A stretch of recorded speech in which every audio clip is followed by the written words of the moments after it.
കാത്തിരിപ്പ് കഷ്ടപ്പാട് നിറഞ്ഞതാണെങ്കിലും അത് നൽകുന്ന പ്രതിഫലം എപ്പോഴും സന്തോഷം നിറഞ്ഞതായിരിക്കും.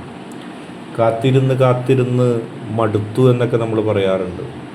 പക്ഷേ കാത്തിരിപ്പിനൊടുവിൽ നമ്മുടെ സന്തോഷം പൂവണിയുമ്പോൾ നാം എന്തിനെയാണോ ആരെയാണോ കാത്തിരുന്നത്, ആ വ്യക്തി, ആ വസ്തുത, ആ കാര്യം നമ്മളിലേക്ക് വന്നു ഭവിക്കുമ്പോൾ നമുക്കെത്ര സന്തോഷമായിരിക്കും. അപ്പോൾ ഇത്ര കാലം കാത്തിരുന്നിട്ടും അത് വെറുതെയായില്ല എന്ന് നിങ്ങൾ സ്വയം പറയുകയും മറ്റുള്ളവർ നിങ്ങളോട് പറയുകയും ചെയ്യും. ഓരോ കാത്തിരിപ്പുകളും ആ വൈകി വരുന്ന സന്തോഷത്തിന് വേണ്ടിയാണ്. അതുതന്നെയാണ് ജീവിതം. ഒന്ന് ആഗ്രഹിച്ച് അതിനുവേണ്ടി കാത്തിരിക്കുന്നു, പിന്നീട് അത് ലഭിക്കുമ്പോൾ സന്തോഷം, പിന്നെ മറ്റൊന്നിനായി കാത്തിരിക്കുന്നു.